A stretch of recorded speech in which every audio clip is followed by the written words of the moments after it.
Hey friends, I'm glad you're back for part 2 of my food shortage video where I am talking about how to use the items I suggested that you store in preparation for the food shortages that are predicted to come in the next 3 to 6 months. My encouragement to you in part 1 was to stock up over the next 4 to 6 weeks as best as you can, as much as you're able, as much as you can afford, or really as much as you can find, because that could already be an issue depending on what area you live in.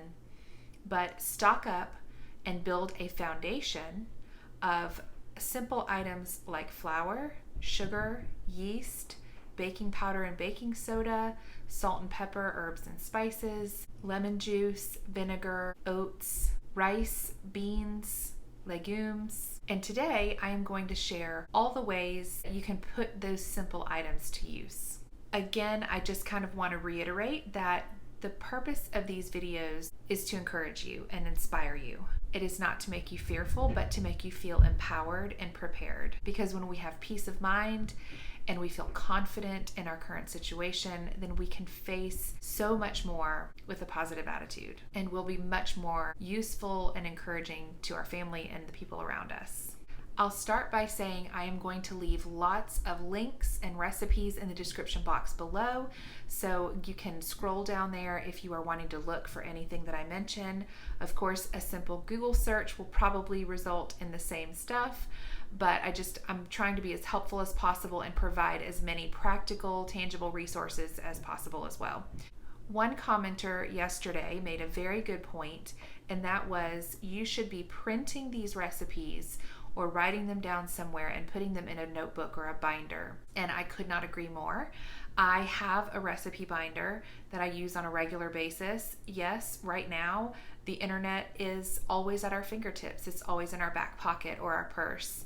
But that won't always be the case. There are times out here in the country where I can't get online.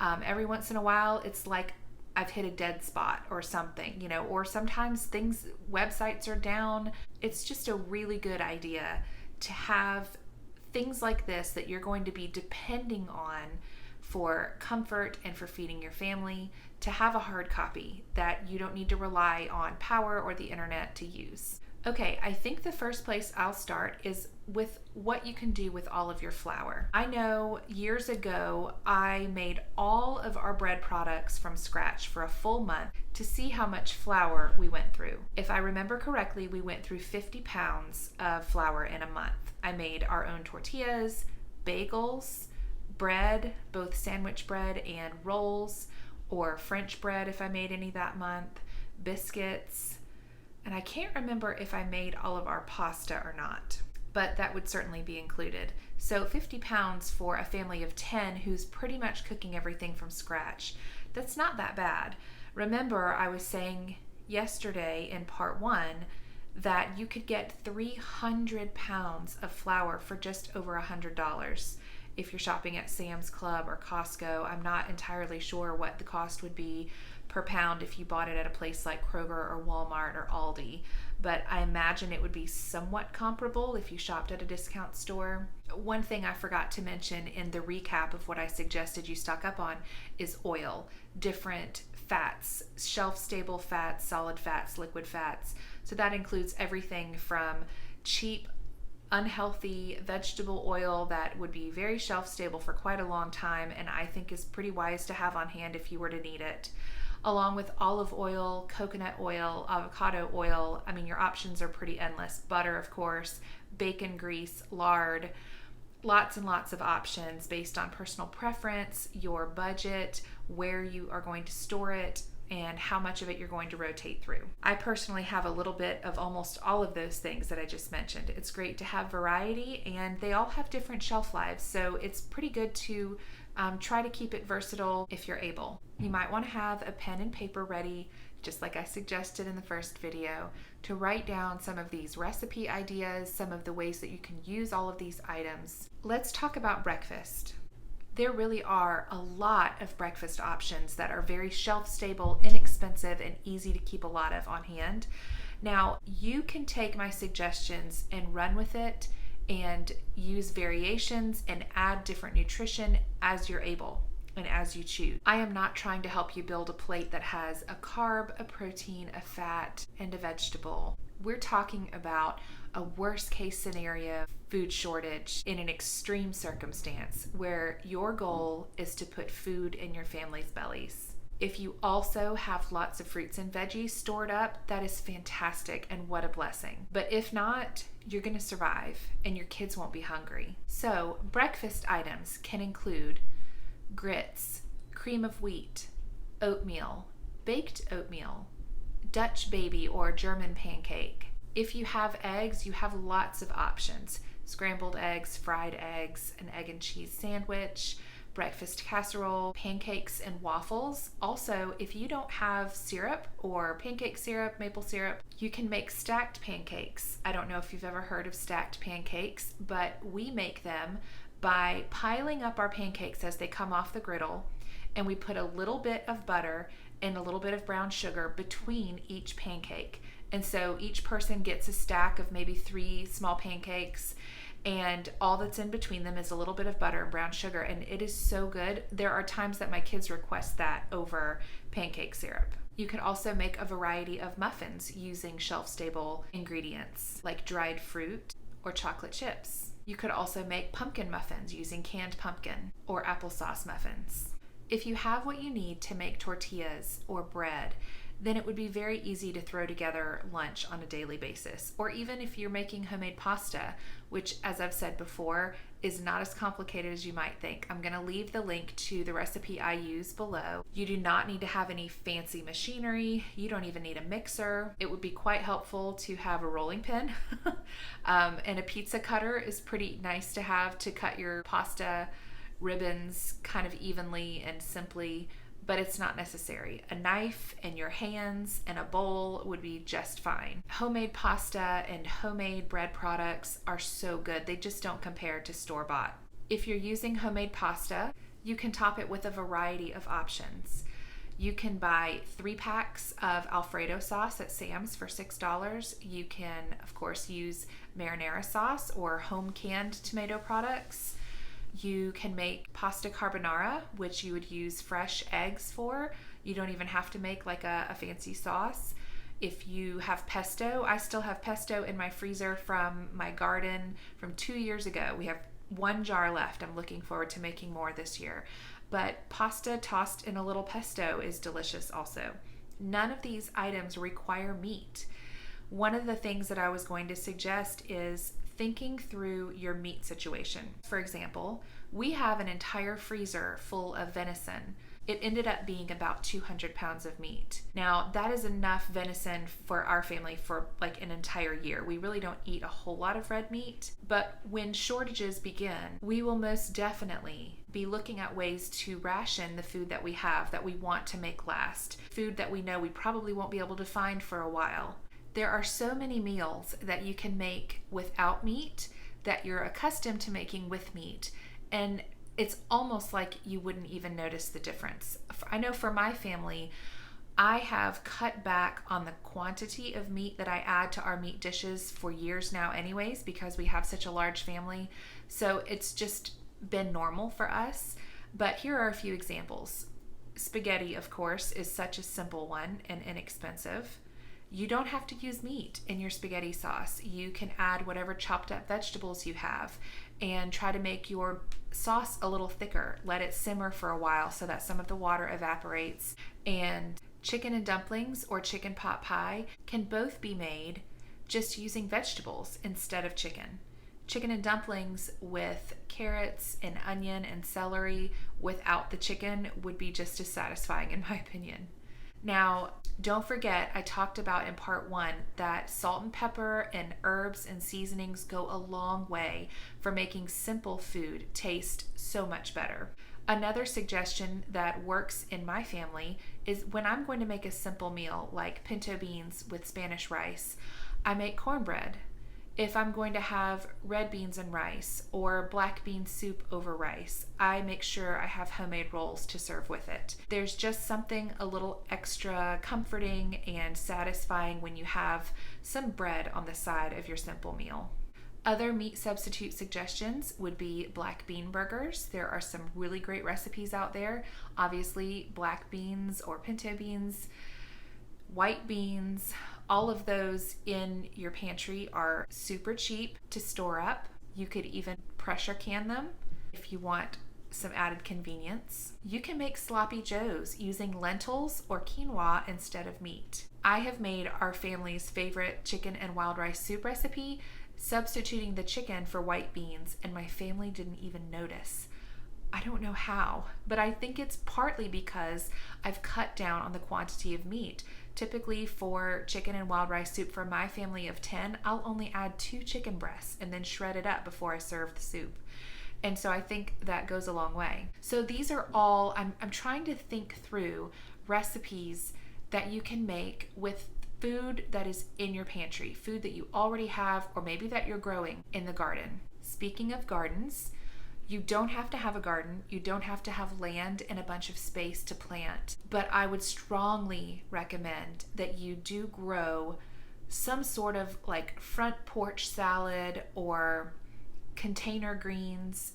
It's so easy to go either pick up seeds or even just pick up some starts at a place like Lowe's or Home Depot that are already started for you. Romaine lettuce, kale, spinach, those things can grow all summer if you give them partial shade so they don't get too hot. And if you grow enough, then your family could eat a big hearty salad at least once a week, if not more often than that, depending on how much you're growing and how big your family is.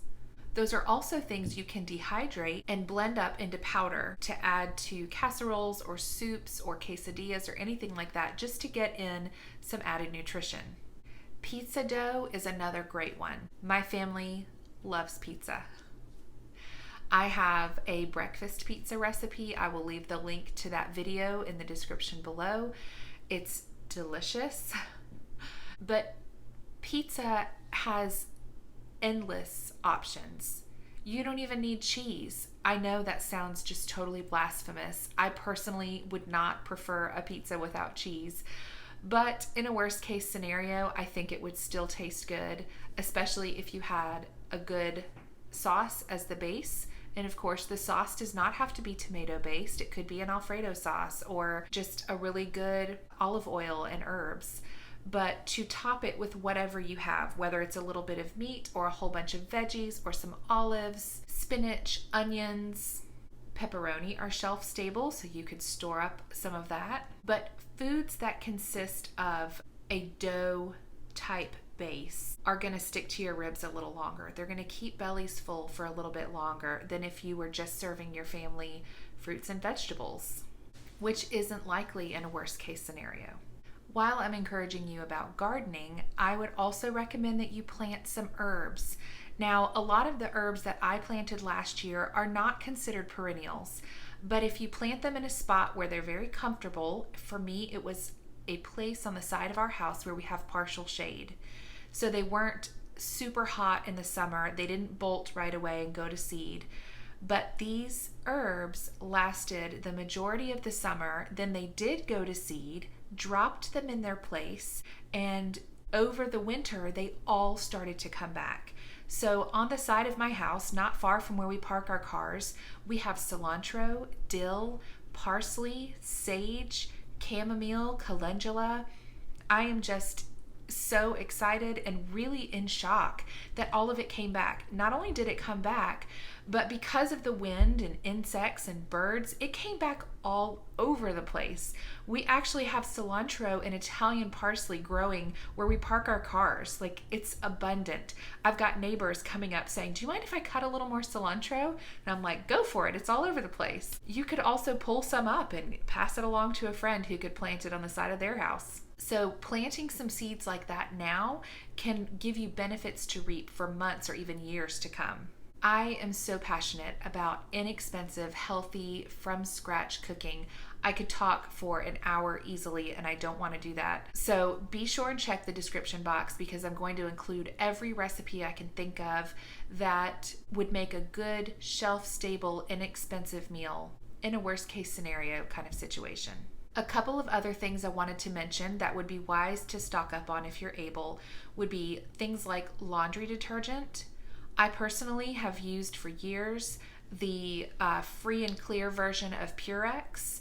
I can get a bottle large enough to do my family's laundry for an entire month for about $7. That means I can get 6 months worth of laundry detergent for $42. That's really cheap.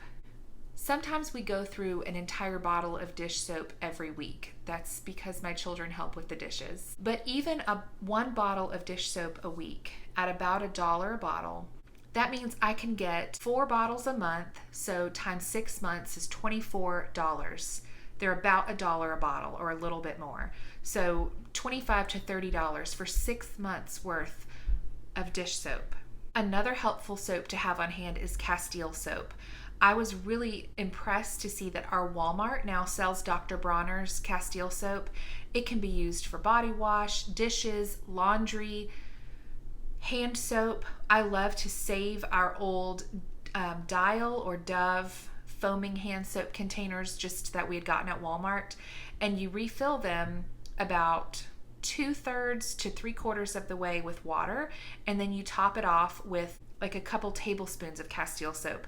I think I have 2 or 3 bottles of Dr. Bronner's, and they've lasted over 6 months. And I mean, none of them are even half empty. So they have a lot of uses. They're all listed on the bottle, and it's inexpensive. So it's a very versatile product to have in your house. Of course, you want to keep in mind other toiletry items like deodorant, shampoo, toothpaste, all of those things. But those are not extras, but they're certainly not necessary for survival.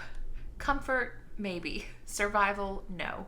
So I really wanted to try to stick with food, but I feel like I couldn't finish this part 2 video without mentioning toilet paper. Guys, I don't know about you, but I went about 4 months without seeing toilet paper in the grocery store when everything happened in 2020. Now, thankfully, I had put some back, which was not a regular practice for me. I didn't typically stockpile toilet paper back then, but for some reason, I had purchased a couple of extra packages over the previous months, and so we were okay for those 4 months, but it was pretty crazy. I wondered when I would ever see it again. And for the most part, it was a matter of not being at the store at the right time. Lots of people were purchasing toilet paper, but it was selling out quickly when it was restocked. So if you did not learn your lesson in 2020, please take heed now. For my family of 10, the 45 pack of Members Mark toilet paper at Sam's is $20. That lasts us a full month, and that means I can get 6 months worth of toilet paper for about $120. That's not bad when you're looking at 6 months worth of product. The last thing I'll mention are snacks. Simple snacks to have on hand in your pantry would be things like popcorn, nuts, but nuts are expensive and they also don't last nearly as long on the shelf, so that's not something my family chooses to stock up on. You can easily make a variety of protein balls or protein or granola bars if you have oats, flax meal, chia seeds, any sort of nuts, dried fruit, chocolate chips, peanut butter, honey, any of those things you can add in, even some freshly ground whole wheat flour if you do whole wheat. All of those things provide a snack that will fill the belly and get you to the next meal. I hope this gives you some ideas to run with. I was really encouraged by the comments in the part 1 video. Friends, we don't know what the next 6 to 12 months is truly going to look like. We can listen to the doom and gloom media or the doom and gloom YouTubers, but I personally don't have time for that.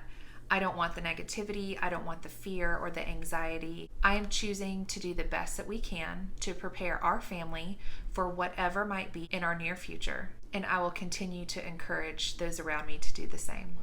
Thanks for watching.